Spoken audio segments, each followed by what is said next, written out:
할렐루야, 반갑습니다. 우리 옆분에게 한번 좀 멀리 떨어져 있어서 인사 한번 하시겠습니다. 하나님은 살아계십니다. 아멘. 하나님은 살아계신 분이십니다. 그래서 우리가 살아가면서 삶에서 정말 그 하나님을 경험하고 동행하였으면 좋겠습니다. 말씀 보십니다. 시편 22편 27절과 28절 말씀, 다윗을 통한 하나님의 예언의 말씀인데 27절과 22편 27절과 28절 두 절 한번 큰 소리를 한번 같이 한번 읽어보겠습니다. 같이 읽습니다. 시작. 땅의 모든 끝이 여호와를 기억하고 돌아오며 모든 나라의 모든 족속이 주의 앞에 예배하리니 나라는 여호와의 것이요 여호와는 모든 나라의 주제심이로다. 아멘.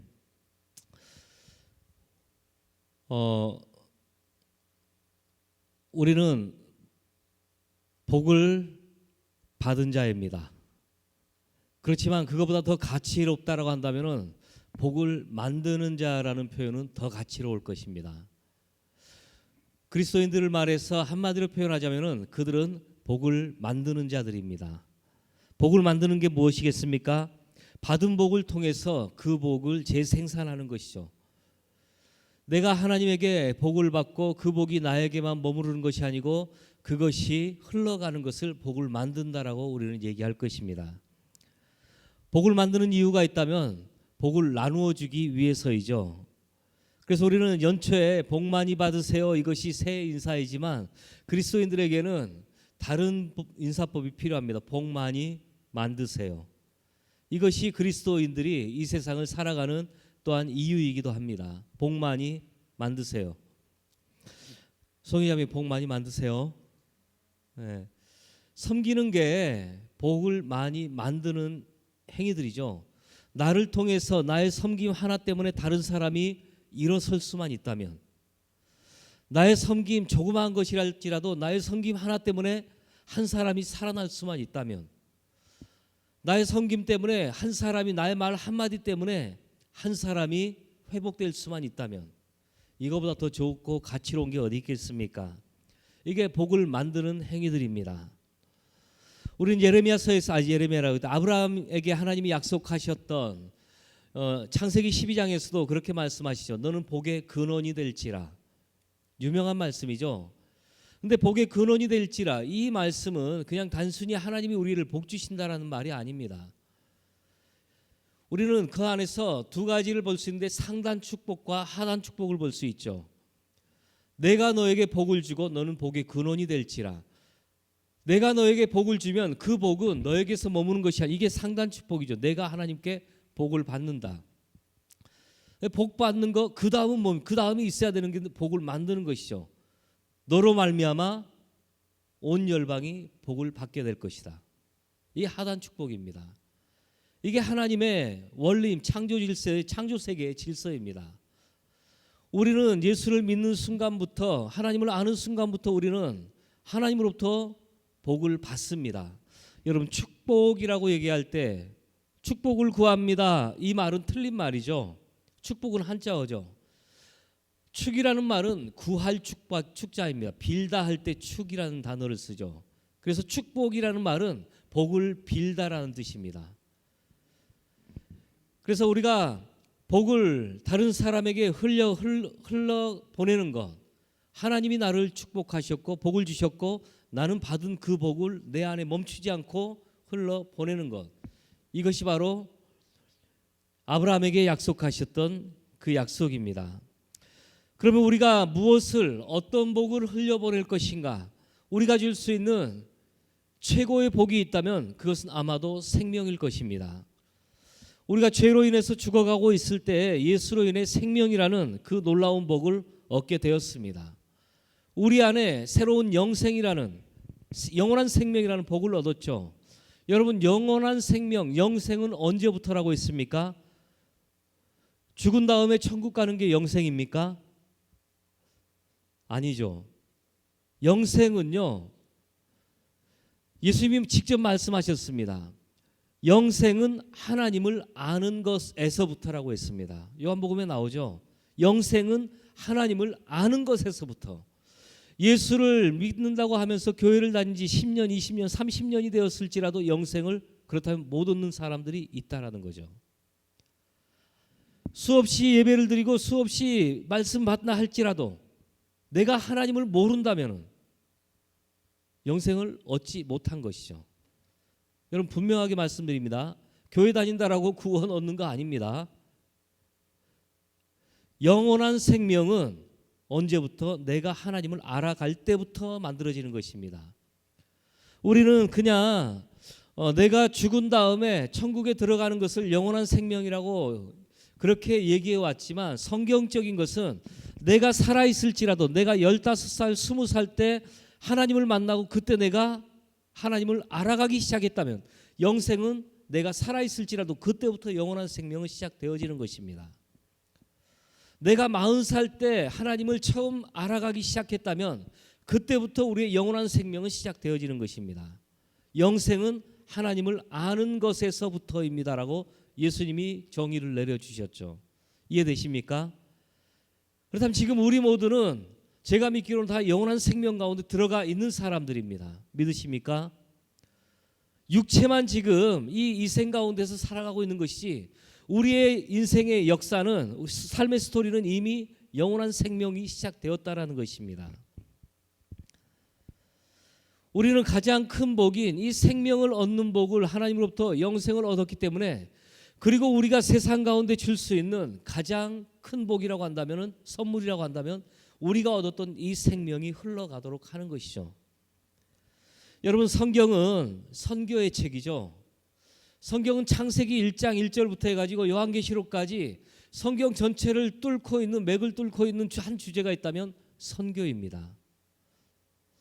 창세기에서 아브라함에게 그렇게 약속하셨고, 또한 예수님께서 오셨고, 그리고 다시 오실 예수님. 여러분, 선교라고 얘기할 때 선교의 정의가 무엇이죠? 언어와 풍습이 다른 문화권으로 나아가서 사는 것을 선교라고 얘기합니다. 같은 문화권이 아니고요, 같은 언어를 쓰는 민족이 아니고 언어와 풍습이 다른 문화권으로 나아가 복음을 들고 나아가는 것을, 이것을 선교라고 얘기하죠. 선교는 더 큰 차원이죠. 전도는 선교의 핵심입니다. 예수님은 이 땅에 왜 오셨습니까? 예수님은 이 땅에 선교하러 오신 분이십니다. 인간들의 문화 가운데 그분은 어디에 속해셔야 됐던 분입니까? 하나님 나라에 속하 있는 보좌에 계신 그러한 분이시죠. 신분 자체가 하나님이시고 왕이신 분이십니다. 왕자로서의 신분을 가지고 있습니다. 우리와는 문화와 풍습이 다른 그 하늘나라에 계셔야 되는 하나님이시죠. 그런데 그분이 자기 보좌를 버리시고 이 땅에 육신을 입고 오신 걸 우리 성육신이라고 하죠. 이게 바로 선교입니다. 하나님 나라의 문화로부터 지금 인간 문화로, 이 땅의 문화로 내려오셨습니다. 예수님 자체가 이 땅에 죽은 자를 살리기 위해 오신, 복음을 들고 오신 바로 선교사적인 삶을 사셨던 분이 바로 예수님이시죠. 선교란 복을 받은 자가 복을 흘러 보내는 게 선교입니다. 시편 67편 7절 말씀에 우리가 잘 아는 말씀이 있죠. 하나님이 우리에게 복을 주시리니 땅의 모든 끝이 하나님을 경외하리로다. 두 개로 나눈다면요, 이 말씀을 관찰한다면 두 가지로 나눕니다. 하나님이 우리에게 복을 주신다. 그 다음은요, 땅의 모든 끝이 하나님을 경외할 것이다. 어떻게? 하나님으로부터 복을 받은 우리를 통해서 통로가 되어서, 이 복의 통로가 되어서 이 땅의 모든 끝까지 그 복을 흘려보낼 때 이 땅의 모든 끝은 하나님을 경외하게 된다라는 것이죠. 우리로 인해 땅의 모든 끝이 하나님을 경외할 것이다라고 하는 예언의 말씀입니다. 이 예언의 말씀은 지금도 선교사들을 통해서, 복음 전하는 자들을 통해서 지금도 이루어지고 성취되어지고 있고, 내일도 앞으로도 계속 이 말씀은 각 민족 가운데서 이루어질 거라고 믿습니다. 성경에 나오는 모든 하나님의 예언들은 하나님의 백성들을 통해서 그 예언들은 이루어지게 되어 있습니다. 우리가 이 땅에 살면서 해야 될 일이 있다면 바로 하나님이 말씀하신 약속, 하나님의 예언들이 나를 통해서 이루어지도록 하는 것이죠. 먼저 우리가 복을 받고 그 복은 나를 통해 땅끝까지 흘러가도록 하는 것. 우리가 받은 복을 흘려보낼 때에 땅의 모든 끝이 하나님을 경외한다라는 것은 무슨 말입니까? 우리가 받은 복을 흘려보낼 때 땅의 모든 끝이 하나님을 경외한다. 이 말의 뜻은요, 하나님을 잃어버린 열방이 하나님을 기억하고 돌아오게 된다는 것이죠. 오늘은 선교에 대해서 잠깐 말씀드리고 싶습니다. 하나님을 잃어버린, 우리는 성경 안에서 제가 여러 번 말씀드렸습니다. 잃어버린 양, 잃어버린 영혼, 잃어버린, 마치 하나님이 뭔가를 잃어버린 것처럼 얘기하죠. 하나님의 입장에서는요, 그 말은 어울리지 않습니다.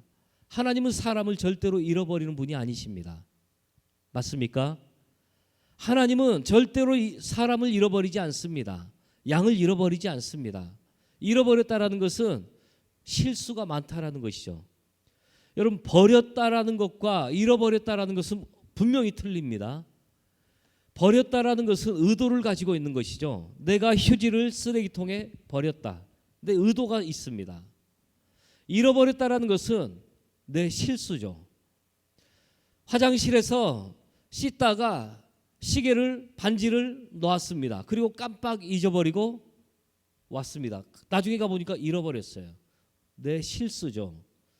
잃어버렸다라는 것은 자신의 허물과 실수를 얘기하는 겁니다. 근데 우리 하나님은 어떤 분이십니까? 완전하신 분이시고 완벽하신 분이시고 전능하신 분이십니다. 그 하나님에게 실수가 있을 리가 없는 것이죠. 그 실수가 없으신 하나님이 영혼을 결코 잃어버리지 않는다라는 것입니다. 그래서 하나님의 입장에서 잃어버린 양이라는 표현은 성경적이지 않고 맞지 않습니다. 어떤 표현이 더 어울리겠습니까? 하나님을 잃어버린 영혼들. 사람이 하나님을 잃어버린 것이죠. 맞습니까? 사람이 하나님을 잃어버린 것입니다. 죄를 짓기 시작하면서 나와 하나님 사이에 이 죄가 하나님과 나를 가로막았습니다. 그리고 서로 건너갈 수 없는 깊은 갭이 생겼죠. 벼랑이 생겨서 길이 없어졌습니다. 건너갈 수가 없는 것이죠. 그러면서 하나님이 보이질 않으면서 내 눈에서는 언제부터인가 하나님을 잃어버린 것이죠. 그런데 오늘 본문에서 땅의 모든 끝이 여호와를 기억하고 돌아오며라고 표현하고 있습니다. 여러분 잘 들으시기 바라요. 이 예언이 정말로 우리를 통해서 정말로 소망하는 것은 우리 청년부를 통해서 이 예언이 이루어지기를 소망합니다. 땅의 모든 끝이 어디입니까? 온 열방이죠. 모든 족속이, 땅의 모든 끝이 여호와를 기억하고 돌아오며, 기억하다, 지금은 기억이 나지 않지만 그 이전 과거에는 어떤 하나님과 땅이 추억을 가지고 있었다라는 것입니다. 길을 갑니다. 길을 가는데 어떤 사람이 제 뒤통수를 탁 칩니다. 너 누구야? 제 이름을 알아요. 누구야? 근데 저는 처음 보는 사람입니다. 낯선 사람이에요. 화가 나가지고 누구세요? 하는데 너 나 몰라, 나 누구잖아 얘기를 하면서 그래도 모르겠는 거예요. 모르겠는데요. 너 중학교 때, 초등학교 때 그때 과거의 일들을 끄집어냅니다. 예를 들어서 너 나하고 싸우다가 한 대 잘못 맞아가지고 코피가 났어요. 그래가지고 내가 너를 걱정해가지고 미안해서 너를 데리고 어디? 수도가에 가가지고 너 씻어줬잖아. 초등학생 때. 그제서야 잃어버렸던 기억이, 이 사람으로 인해서 안 좋았던 기억이 딱 떠오르죠. 이 사람의 역할이 뭡니까? 내가 잃어버렸던 기억을 되찾게 해주고 있는 것이죠. 맞습니까? 모든 땅의 모든 끝이, 모든 피조물들이 하나님과의 관계를 가지고 있었습니다. 하나님으로부터 창조함을 받았기 때문에 그 하나님과의 관계를 가지고 있던 이 땅의 모든 끝이, 온 열방이 그 땅에 사는 사람들의 죄로 말미암아서 하나님과의 관계를 잃어버리게 되었습니다. 그리고 하나님에 대한 기억을 잃어버렸죠. 그런데 어느 순간인가 자기들 안에 오랫동안, 너무나도 오랫동안 잊혀져 있던 기억을 되살리는 사람들이 그들 가운데 나타났어요. 하나님을 기억할지어다. 하나님은 이런 분이시다. 하나님은 너희의 삶 안에 이런 분이시고 너희를 살리기 위해서 예수 그리스도가 이 땅에 오셨고 그 예수를 믿기만 하면 너희는 다시금 하나님과 관계가 회복되어지며 생명을 얻게 될 것이다. 하나님에 대해서 내 기억 속에는 완전히 잊혀져 있던 하나님에 대한 기억을 되살리는 사람들이, 한 무리의 사람들이 티베트 땅에, 저 한국으로부터 몇 명의 단기 선교 팀들이 와서 복음을 전하는 거예요. 그제서야 그 땅이 하나님을 기억하고 돌아온다라는 것이죠. 마지막 때에는 이 일이 일어나게 될 거라는 것입니다. 다윗의 입을 통해서 성령이 예언하시는 것이죠. 땅의 모든 끝이 여호와를 기억하고 돌아와서 뭘 하겠다고요? 하나님을 예배할 것이라고 합니다. 여러분 그 말씀은 아시죠? 선교가 존재하는 이유는 예배가 없기 때문이다.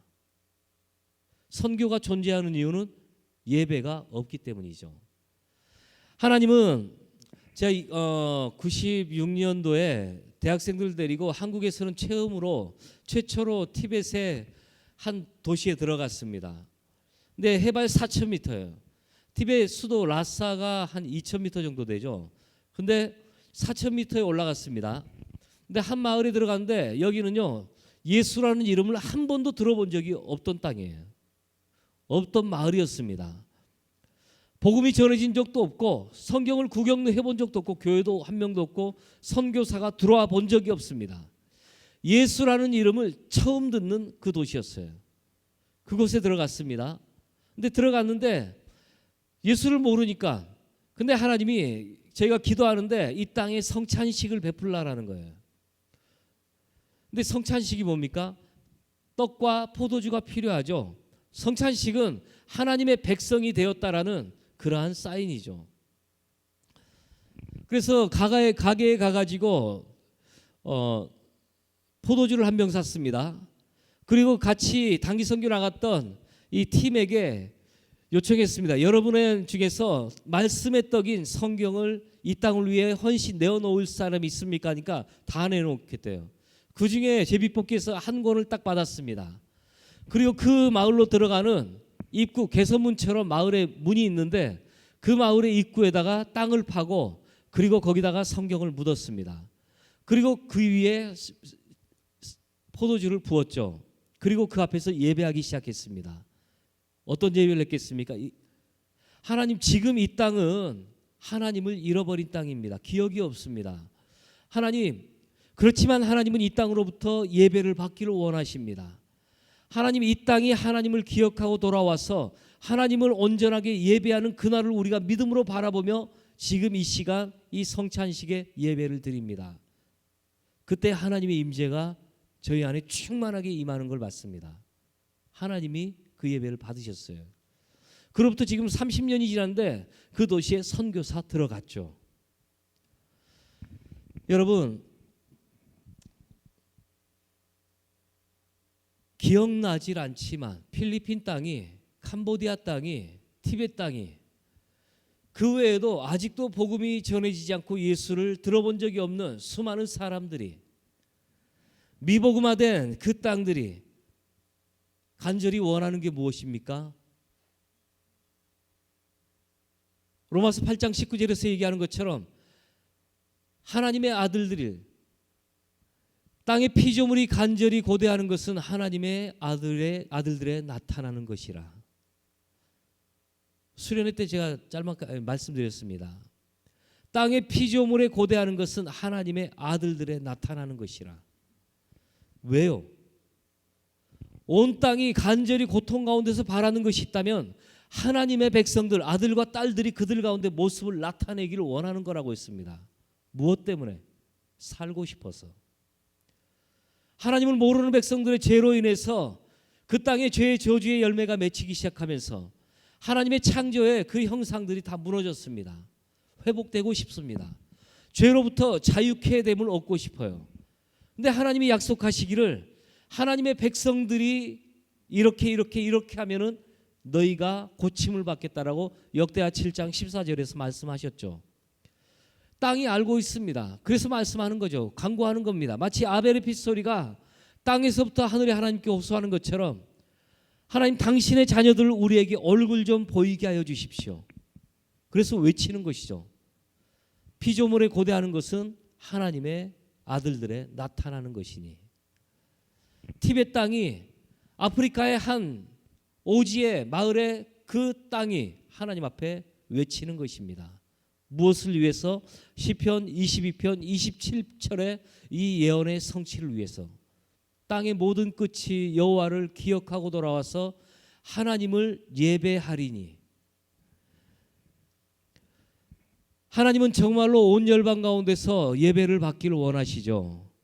하나님은 모든 피조물로부터 예배를 받기를 원하십니다. 그런데 이 티벳 땅이, 러시아 땅이, 필리핀 땅이, 캄보디아가 하나님을 잃어버렸기 때문에 예배할 수가 없는 거예요. 하나님은 이 땅으로부터 예배받기 위해서 그들의 기억을 되살리기 위해서 오늘 또 선교라는 것을 지금도 선교사들을 일으키고 복음 전하는 자들을 일으키고 계신다라는 것이죠. 그 땅과 사람들은 기억하고 돌아오면 주님 앞에 예배하게 될 것입니다. 모든 나라의 모든 족속이 주의 앞에 예배하리니. 계시록 7장 9절과 10절의 말씀이 있습니다. 한번 찾아보겠습니다. 계시록 7장 9절과 10절. 사도 요한이 로마 제국에 의해서 반모섬이라는 섬에 유배를 당했죠. 그래서 그 유배를 당하고 있을 때 보았던 환상의 내용입니다. 계시록 7장 9절과 10절, 여러분 잘 아시는 말씀일 것입니다. 한번 같이 한번 읽어봅니다. 시작. 이 일 후에 내가 보니 각 나라와 족속과 백성과 방언에서 아무도 능히 셀 수 없는 큰 무리가 나와 흰옷을 입고 손에 종려가지를 들고 보좌 앞과 어린 양 앞에 서서 큰 소리로 외쳐 이르되 구원하심이 보좌에 앉으신 우리 하나님과 어린 양에게 있도다 하니. 우리의 비전입니다. 우리가 마지막 날에 부르게 될 노래가 이 노래라는 것이죠. 어떠한 일이 생기는데 이 일이 일어난 후에 내가 보니까 각 나라와 족속과 백성과 방언에서 수많은 사람들이 능히 셀 수 없는 큰 무리, 예수 그리스도를 주로 영접한 하나님을 아는 백성들이 그 수많은 무리들 가운데서 나와서 흰옷을 입고 손에 종려가지를 들고 찬양을 하는데 다시 오실 그 주님 앞에서 예배를 드린데 이 노래로 예배 드린다는 거예요. 구원하심이 보좌에 앉으신 이와 어린 양께 있도다. 여러분, 그때 우리는 이 노래 부르게 될 것입니다. 우리 3부 예배 때 구원하심이 보좌에 앉으신 이 찬양하죠. 미리 연습하는 거예요. 마지막 날 주님이 오시는 그 보좌 앞에서 우리는 이 노래를 부르게 되어 있습니다. 요한이 예언을 했어요. 마지막 때에 모든 백성들이, 구원받은 모든 백성들이, 언어도 다르고 민족도 다른 모든 사람들이 똑같은 가사로, 이 곡조는 다르지만 곡조는 다릅니다. 그런데 곡조와 음정과 박자는 다르겠지만 똑같은 가사로 찬양을 하게 될 터인데 그 가사의 내용이 이거라는 거죠. 구원하심이 보좌에 앉으시니와 어린 양께 있도다. 그래서 YM이라는 선교단체의 이게 비전의 말씀이죠. 마지막 때의 모든 세대가, 구원받은 세대가 하나님 앞에 모여서 이 노래를 부르도록 하기 위해서 우리는 이 일이 이루어지도록 우리의 삶을 헌신합니다. 그래서 고영원 씨가 이 비전이라는 노래를 만들게 된 것이죠. 여러분, 여기서 각 나라와 족속과 백성과 방언이라는 단어가 나오죠. 각 나라 245개의 나라가 있습니다. 현재 유엔에 가입된 나라는 한 193개국이죠. 근데 지구상에 존재하는 나라 개념이라는 할 때 나라는 245개입니다. 각 나라 가운데서 구원 얻은 사람들이 하나님 앞에 보좌 앞으로 나오겠다라고 그날에 예언하고 있죠. 대한민국이라는 나라에서 북한이라는 우리 동시 가입국이기 때문에 북한도 한 나라입니다. 북한이라는 나라 안에서, 일본이라는 나라에서, 또한 중국이라는 나라에서 구원받은 사람들이 그날에는 다 같이 그 나라 가운데서 나올 무리들이라는 것이죠. 그날에 우리가 끝까지 남아있기를 간절히 소망합니다. 우리 한 사람 한 사람이 지금 여기 모여 있는 사람들이 이 계시록 7장 9절과 10절의 말씀이 이루어질 때 내가 그 현장 가운데 있기를 소망하는 것입니다. 아멘. 꼭 있으십시오. 대명아, 꼭 있자. 족속이 나옵니다. 나라와 각 나라와 족속과 민족을 의미하죠. 종족입니다. 지구상에 존재하는 종족의 수가 2만 4천 개의 종족이 있습니다. 이 예수님 시대 이래로 19세기, 20세기, 특히 20세기에는 굉장히 빠른 속도로 복음이 전파되었죠. 이 2만 4천 종족 가운데서 각 단체들마다 조금씩은 틀리지만 약 5천 개 정도가 이제 남았습니다. 5천 개의 종족이 지금 미복음화가 되어 있죠. 미국 전체 인구보다 약 10배 정도 많은 32억의 영혼들이 아직도 복음을 듣지 못하고 있습니다. 그 사람들 우리는 뭐라고 합니까? 미전도 종족이라고 얘기하죠. 우리가 미전도 종족이라고 할 때는 선교사가 없고 교회나 번역된 성경이 없어서 복음을 접할 기회를 갖지 못한 종족을 미전도 종족이라고 얘기합니다. 그런데 그런 미전도 종족이 지금 5,300개 정도의 5,000개 정도의 종족이 남아 있다라는 것이죠. 여러분, 제가 문제 하나 내어볼까요? 이거를 맞히는 사람은 대단한 사람이라고 말씀드리고 싶습니다. 예수님이 언제 오십니까? 예수님이 직접 말씀하셨죠. 나도 모르고 아무도 마지막 때가 언제 올지 모른다라고 했어요. 근데 예수님이 힌트 하나를 딱 줬습니다. 마지막 때에 대한 힌트. 주님이 마지막 때 오시겠다라고 했죠. 근데 그때가 언제입니까? 복음서를 읽어보면 나와요. 마태복음 24장 14절 말씀 한번 찾아보겠습니다. 마태복음 24장 14절. 다 찾으셨습니까? 그럼 한 목소리로 크게 한번 읽어보겠습니다. 시작. 온 세상에 전파되리니 그제야 끝이 오리라. 아시겠죠? 세상 끝이 언제 오는지. 세상 끝이 언제 오는지. 모든 민족에게 복음이 전파될 때 그제서야 끝이 오리니. 누가 말씀했습니까? 예수님이 말씀하셨습니다. 이 말씀 외에는 마지막 때가 언제인지에 대해서 성경에서 얘기를 하지 않습니다. 근데 예수님이 마지막 때에는 이 현상이 나타난다고 했는데 천국 복음이 모든 민족에게 전파될 때야 그제야 끝이 올 것이다. 자, 그러면 지금은 세상 끝날이 지금 다가올 때입니까? 아닙니까? 아직은 아니죠. 왜요? 모든 민족에게 복음이 전파가 안 되었기 때문에. 맞습니까? 모든 민족에게 복음이 전파가 안 되었기 때문에. 아직도 5천 종족이 남았습니다. 아직도 5천 종족이라는 이 종족이 남아있기 때문에 그들에게 전파가 되어야 끝이 오는 것이에요. 1992년에 다미선교회라는 유명한 사건이 있었죠. 종말론자들입니다. 근데 이 다미선교회가 10월 26일 날 10월 22일인가요? 1992년 10월 2일 날 지구에 종말이 올 것이다. 그래가지고 인류 역사 안에서 특히 우리나라에서 굉장한 이슈가 됐었죠.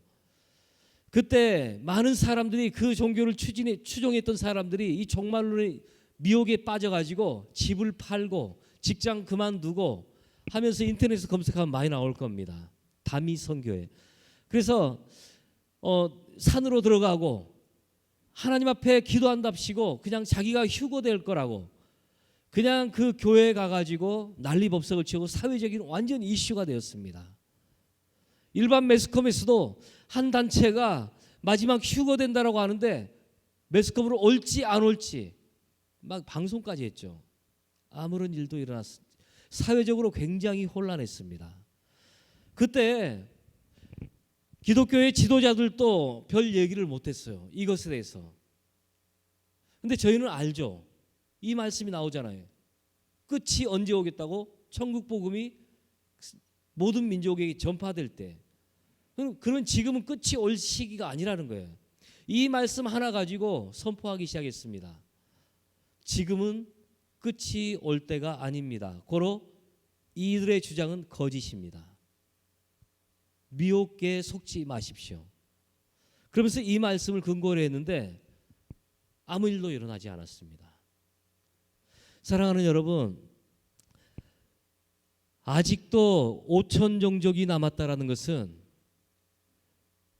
복음을 전파해야 될 사람들 아직도 많이 필요하다라는 것입니다. 우리를 통해서 기억을 잃어버렸던 5천 개의 이 민족들에게, 종족들에게 기억이 되살려지는 일이 우리를 통해서 일어나기를 간절히 소망합니다. 하나님이 빨리 오기를 바라는 이 마라나타 신앙, 속히 오소서, 이것이 이루어지기를 원한다면 우리는 복음이 빨리 전파되어져야 되는 것이죠. 세 번째는 백성입니다. 각 나라와 족속과 백성이라고 했습니다. 2022년 현재 지구상의 인구가 79억 7천만 명입니다. 거의 80억이죠. 이 80억의 인구 가운데서 구원받은 사람들이 그날에 흰옷을 입고 하나님의 보좌 앞에 모이겠다라는 것입니다. 이 80억의 인구 가운데서 우리 한 사람 한 사람이 한 명도 빠지지 말고 그 자리에 다 모여있기를 소망합니다. 네 번째는 방언이죠. 각 나라와 족속과 백성과 방언, 언어를 얘기합니다. 방언 가운데서 전 세계 지구상에 존재하는 언어가 7,151개가 있습니다. 7,000개가 넘는 언어가 존재하고 있습니다. 우리나라는 언어가 하나죠. 한국어. 중국만 해도 언어가 몇 개입니까? 3,000개가 넘습니다. 미국만 해도 언어가 몇 개입니까? 다민족이 살고 있죠. 다양한 인종들이 살고 있고 다양한 종족들이 살고 있습니다. 라틴계 또한 멕시칸계, 필리핀계, 우리 한국, 그리고 일본, 중국, 아프리카계 수많은 종족들이 미국이라는 한 나라의 용광로처럼 섞여서 살고 있죠. 한 나라지만 그 안에는 여러 개의 종족들이 살고 있고 그들의 언어들을 가지고 있습니다. 그래서 그들의 공통어가 영어라고 얘기하는 것이죠. 이러한 언어들이 7,000개가 넘습니다. 그럼 이 언어권에서 이 7,000개가 넘는 7,100개의 언어권에서 구원받은 자들이 나오겠다라는 것입니다. 하나님 앞으로 그날에는 각 나라들과 245개의 나라들과 24,000 종족들과 그리고 또한 80억에 가까운 사람들과 그리고 7,151개의 언어들 가운데서 하나님을 영접한 자들이, 하나님의 백성들이 흰옷을 입고 그날에 하나님 앞에 나와서 노래를 부르게 될 터인데 이 노래를 부르게 될 것이다. 구원하심이 보좌에 앉으신 이와 어린 양께 있도다. 일본 사람들은 일본의 리듬, 일본의 언어, 일본어로 된 언어를 가지고 이 노래를 부르겠죠. 아프리카 사람들은 아프리카 언어를 가지고 이 노래를 부를 것입니다. 우리나라 사람들은 우리 한국어로 구원하심이 보좌에 앉으신 이렇게 부를 것이고 영어권의 사람들은 또 다른 언어로 다른 곡조에 이 가사를 붙여서 부르게 될 것입니다. 한번 상상해 보시기 바랍니다. 허다한 무리가 주님의 오시는 날 그 보좌 앞에서 구원하심이 보좌에 앉으시니와 어린 양께 있도다라고 외치면서 노래를 부르는데 노래가 다 틀려요. 박자가 다 틀려요. 생전 듣도 보도 못한 언어들로 노래하고 있습니다. 근데 같은 내용으로 96년도에 네팔에 갔습니다. 네팔에 갔는데 산속 깊은 산적 마을에 갔습니다. 근데 그곳에서 한 마을 전체가 주일날 예배를 드려요. 또 한국에서 단기 선교팀이 왔다고 하니까 다 모였습니다. 한 200명이 넘었던 것 같아요. 조그만 집에 집마다 마당까지 다 가득 찼습니다. 근데 굉장히 은혜롭게 찬양을 한 2시간 정도 하는 거예요. 찬양을 2시간 하는데 정말로 뜨겁게 찬양합니다. 근데 그들이 부르는 찬양들이 우리가 알고 있는 찬양들이에요. 주의 보혈 능력이 또다, 주 여호와는 광대하시도다, 뭐 예수 우리 왕이여 살아계신 주. 우리가 다 아는 그러한 찬양들을 부르니까 우리는 한국어로 부르고 그들은 네팔로 부르고 그리고 또 다른 사람들은 영어로 부르고 이 3, 4개 언어가 그 현장에서 그 집안에서 같이 불려집니다. 굉장히 은혜가 있었어요. 성령의 충만함이 있었습니다. 그리고 나 기타 하나로만 불렀어요. 그래서 끝나고 나서 제가 기타를 한번 만져봤습니다. 근데 웬걸 튜닝이 전혀 안 된 기타예요. 진짜 1번부터 6번 줄까지 음이 완전히 다 풀려진 상태입니다. 그런데 어떻게 예배 드릴 때 전혀 몰랐다라는 거예요. 그냥 그 사람 기타 칠 줄도 몰랐던 것 같아요. 그냥 막 이렇게 하더라고요. 그런데도 그 기타 이거의 소리에 맞춰가지고 모두가 다 똑같은 노래를 불렀다라는 거예요. 성령의 기름 부으심이었죠. 그때 깨달았죠. 하나님은 예배의 화려함을 찾는 게 아니고 중심의 진실함을 찾고 계시는 분이시구나. 하나님은 많은 사람이 모여서 드리는 예배를 찾는 것이 아니고 소수일지라도 거기에 진짜로 드리는 예배를 찾는구나. 그래서 하나님은 500년이 지날 때에도 사도행전에 그 다윗의 장막의 예배를 잊지 못해가지고 사도행전 때 다시 한번 베드로의 말을 통해서 다윗의 장막을 끄집어내시는구나. 다시 한번 말라기서에 다윗 시대로부터 500년이 지났음에도 다시 한번 말라기서에서 내가 그때의 예배를 기억한다라고 하면서 다윗의 예배를 끄집어내시는구나. 다윗이 그런 예배를 드렸죠. 하나님의 기억 속에 다윗 시대로부터 말라기까지 500년의 역사가 흘렀음에도 그 기간이 있음에도 불구하고 하나님은 그때 그 예배를 잊지 못하는 거예요. 말라기 전까지 미가나 다른 많은 이사야나 선지자들을 통해서 내 뜰을 밟지 말라. 너희의 예배 내가 진짜 토할 것 같다. 오지 마라. 나 너희의 예배 받지 않으니까 오지 마라. 수없이 그렇게 경고하고 예배 말씀을 했지만 그럼에도 불구하고 하나님의 기억 속에서는 이 다윗의 500년 전에 불렀던 그 예배가 너무 기억이 나는 거예요. 무너진 다윗의 장막을 내가 다시 일으킬 것이며 얼마나 하나님에게 그게 기뻤으면 500년 동안 잊혀지지 않고 말라기 선지자를 통해서 다시 얘기합니다. 다윗이 나에게 드렸던 화려한 성전보다 장막이 다윗이 나에게 드렸던 그 조그만 예배, 여러분의 예배가 다윗의 장막이 되어지길 간절히 소망합니다. 오늘 드려지는 예배가 여러분의 삶 안에서 드려지는 주일 1, 2, 3부 예배, 청년 예배, 또한 여러 가지 가정 예배들, 이러한 예배들이 하나님 앞에서 나도 기억하고 하나님도 기억하는 그러한 예배가 되어지길 간절히 소망합니다. 분명하죠? 하나님은요 화려함 추구하지 않습니다. 하나님은 화려한 세션들, 화려한 무대, 화려한 스킬 원하지 않습니다. 우리에게 예배 드리는데 도움은 되죠. 그렇지만 하나님이 원하는 건 중심의 진실함입니다. 내가 상해 있다면 상한 마음 그대로 하나님 앞에 드리는 것이고 깨어져 있다면 깨진 마음 그대로 드리는 것이 중심의 진실함입니다.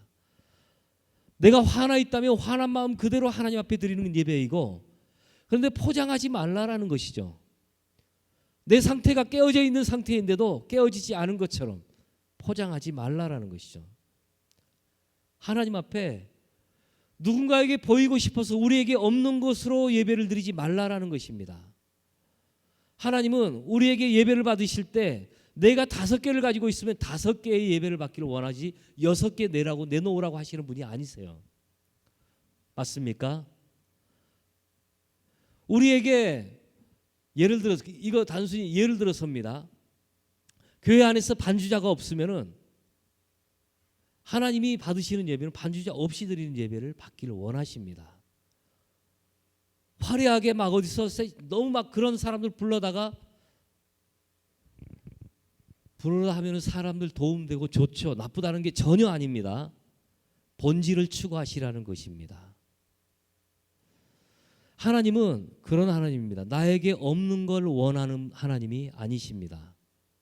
하나님은 나에게 주신 걸로 예배받기를 원하시는 분이시라는 거 여러분 믿으시기 바랍니다. 그래서 우리가 이 미전도 종족들 정말로 구원하심이 미전도 종족들의 잃어버렸던 하나님에 대한 기억, 그들이 그 잃어버렸던 하나님에 대한 기억을 다시금 기억하고 돌아와서 하나님을 예배할 것이라고 하셨던 이 예언, 우리를 통해서 이 예언이 이루어지기를 간절히 소망합니다. 우리의 하나님 앞에서의 수고들, 내가 장기 결석자들을 위해서 기도하는 나의 1분의 기도의 수고들, 하나님은 결코 잊지 않을 것입니다. 우리가 땀을 흘리면서 하나님을 섬기는데도 불평하지 않고 하나님 앞에 묵묵히 섬겨가는 그 모습들, 그 안에서 하나님의 영광을 보게 되어지는 것이죠.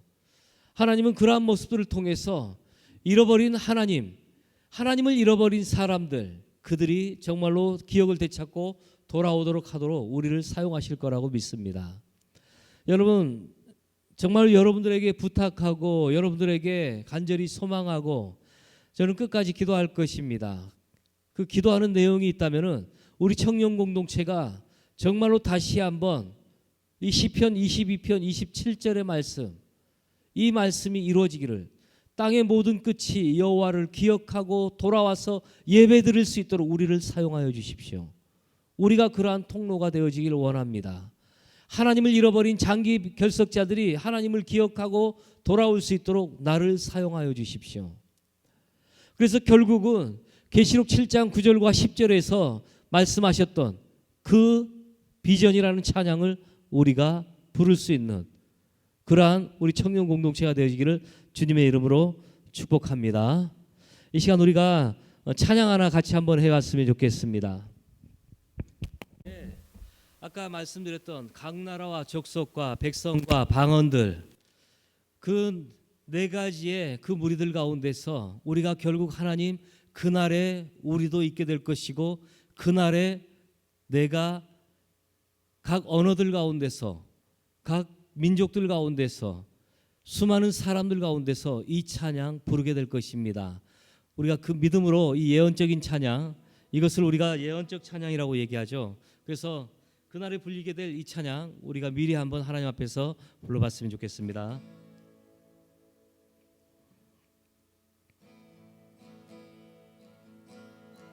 우리 보좌 앞에, 우리 보좌 앞에 모였네. 함께 주를 찬양하며 하나님의 사랑 그 아들 주셨네. 그의 피로 우린 구원받았네. 십자가에서 쏟으신 사랑 강같이 온 땅에 흘러 각 나라와 족속 백성 방언에서 구원받 경배드리네. 구원하심이 보좌에 앉으신 우리 하나님과 어린 양께 있도다. 구원하심이 보좌에 앉으신 우리 하나님과 어린 양께 한 번 더 고백하십니다. 우리 보좌 앞에, 우리 보좌 앞에 모였네. 함께 주를 찬양하며 하나님의 사랑 그 아들 주셨네. 그의 피로 우린 구원받았네. 십자가에서 쏟으신 사랑 강같이 온 땅에 흘러 각 나라와 족속 백성 방언에서 구원받고 주 경배드리네.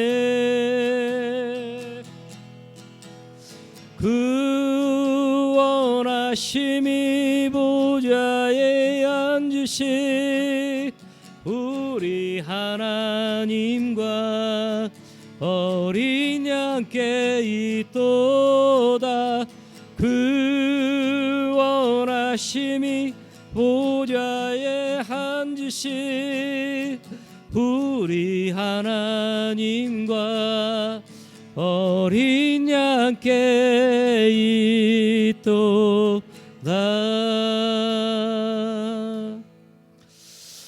사랑하는 여러분, 정말로 우리 안에 부흥, 비전이라는 단어만 들을 때마다 우리의 마음이 막 뜨거워지길 간절히 소망합니다. 마치 황소가 빨간색을 보면은 미쳐 날뛰듯이 우리 안에 비전이라는 단어만 들으면은, 부흥이라는 단어만 들으면은 우리 안에 어찌할 줄 모르는, 자다가도 깨는, 앉아 있다가도 일어설 수밖에 없는 그러한 열정들이 우리 안에 있어지는 그런 청년부가 되어지기를 간절히 소망합니다. 기도하시겠습니다. 하나님 아버지, 하나님은 하나님이 창조하신 모든 열방이 하나님을 기억하고 돌아와서 하나님을 예배하기를 원하시는 분이십니다. 그래서 그 일을 이루시기 위해 오늘도 열방 가운데 하나님을 기억하도록 하는 사람들을 일으키시고 보내시는 하나님이십니다. 간절히 소망하는 것은 우리가 그러한 사람들이 되게 하여 주시옵소서. 직장과 캠퍼스 세계 가운데서 하나님을 기억나게 하는 사람들로 우리를 사용하여 주시고, 하나님, 우리가 그러한 삶을 살 수 있도록 우리의 삶의 모든 영역 가운데서 우리를 다스리시고 인도하여 주시기를 기도드립니다. 하나님, 오늘도 귀한 물질을 하나님 앞에 감사함으로 드립니다. 우리의 삶에 부족함이 없도록 하나님의 선하신 것들로 채워주시고, 하나님, 우리가 삶의 예배로 드리오니 주님 받아주시옵소서.